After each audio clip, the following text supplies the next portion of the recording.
گھر کی زندگی بتائیے. رمضان تو 1 مہینے کی چیز ہے, آئے گا چلا جائے گا. گھر کی زندگی تو موت تک ساتھ چلتی ہے, ساتھ چلتی ہے. یہ سب رشتے ہیں, ان کو عزت دو. بہنوں کو وراثت میں حق دو, بہنوں کو وراثت میں حق دو, بہنوں کو وراثت میں حق دو. اگر باپ کی طرف تمہاری ذاتی کمائی ہے تمہارے ذمہ نہیں, باپ کی طرف سے 1 اینٹ بھی آئی ہے تو آدھا ٹکڑا کر کے دو بہنوں کو. لیکن میرے پنجاب میں خاص طور پر میرے ذمہ دارہ ماحول میں کوئی بہنوں کو حصہ نہیں ملتا, بالکل نہیں ملتا. جیلی انگوٹھے لگوا کے زمین اپنے نام کروا لیتے ہیں. یہ ظلم و ستم ہر گاؤں میں ہے, ہر جگہ پر ہے. اور جس نے بہنوں کا حق کھایا, ہاں, سارا رزق حرام ہو گیا, سارا رزق حرام ہو گیا. میرے نبی نے فرمایا جس کو اللہ نے 2 بہنیں دی, اس نے ان کا حق ادا کیا, ان کے ساتھ حسن سلوک رکھا, تو جنت اس کے لیے واجب ہوگی. آج کی بہن اپنے بھائی سے باپ کی وراثت میں سے حصہ نہیں مانگ سکتی, کہتا بے غیرت ہے, یا حصہ لے لے یا بائیکاٹ. حصہ لے گی تو بائیکاٹ. میرا رب کہہ رہا للذکر مثل حظ الانثیین, او میرے بندو, میں نے بیٹی کا حصہ بھی رکھا ہے, میں نے بیٹے کا حصہ بھی رکھا ہے. مجھے پتہ نہیں تمہارا ماحول کیا ہے, لیکن میرے ذمہ دارہ ماحول میں کوئی بیٹی بھائیوں سے, کوئی بہن بھائیوں سے زمین نہیں مانگ سکتی. اسے ذلیل کر کے تباہ کر دیں گے, ذلت کی آخری سیڑھی تک اسے چڑھائیں گے.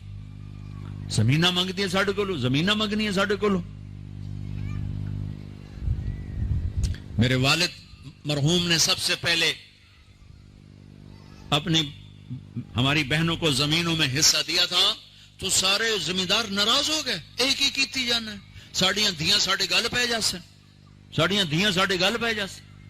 مولانا جمشید صاحب رحمت اللہ علیہ میرے استاد ہیں, میں رائمنڈ پڑھتا تھا, میں ان کے لیے شہد کی بوتل لے کر گیا, اپنے باغ سے اتارا, میں نے پیش کی, حضرت امی میں شہد لایا ہوں. فرمایا کہاں سے لائے ہو؟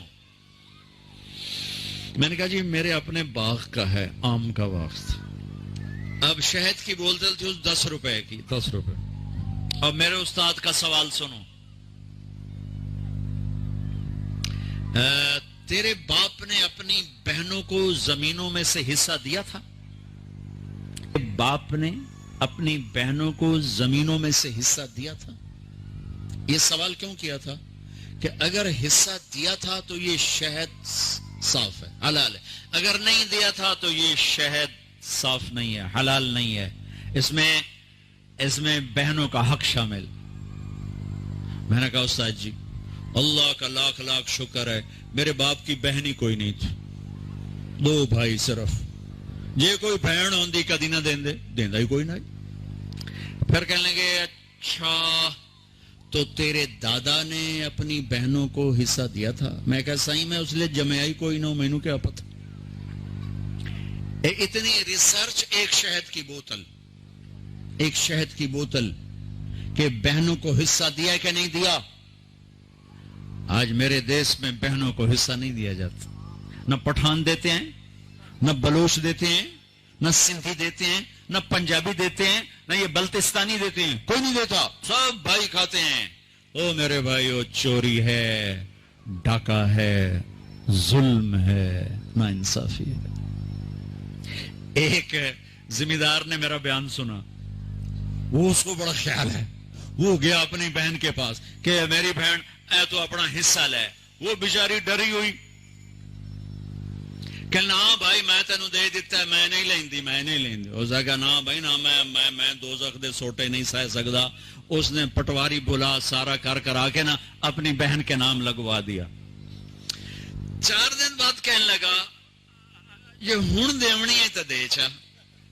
وہ آخر لے میرے اپنے چھوٹے چھوٹے بچے میں کیوں دے. یہ اس طرح اپنی بہنوں سے لیتے ہیں, کلاشنکوف دکھا کر, پستول دکھا کر. وہ بیچاری جان بچانے کا, ٹھیک ہے لے لو. یہ بھی میرے معاشرے کا ایک ظلم عظیم ہے. بھائیو وہ پیچھے تک لوگ بیٹھے ہیں, ادھر مستورات ہیں.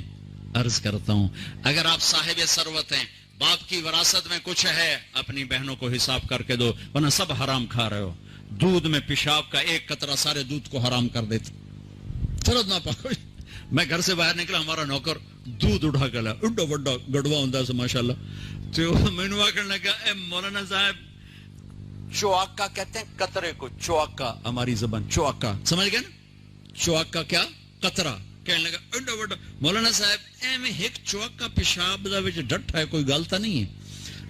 میں کہ پتر مجھنوں پیواؤن صاحب اپنے پیمن دا کوئی نہیں, ایویں ایک چواکا ڈٹھا ہے, کوئی حرج تا کوئی نہیں. وہ دودھ نکالتے ہوئے کوئی اس کا پیشاب وہ دم ہلاتی ہے نا, تو پیشاب کا کوئی قطرہ وہاں چلا گیا. تو ایسے بہنوں کو حصہ نہ دینا, یہ دودھ میں چواکا ہے, دودھ میں قطرہ ہے حرام کا. اپنی بہنوں کو حصہ دو, اللہ تمہارے بھاگ جگائے گا, تمہاری نسلوں کو آباد کرے گا.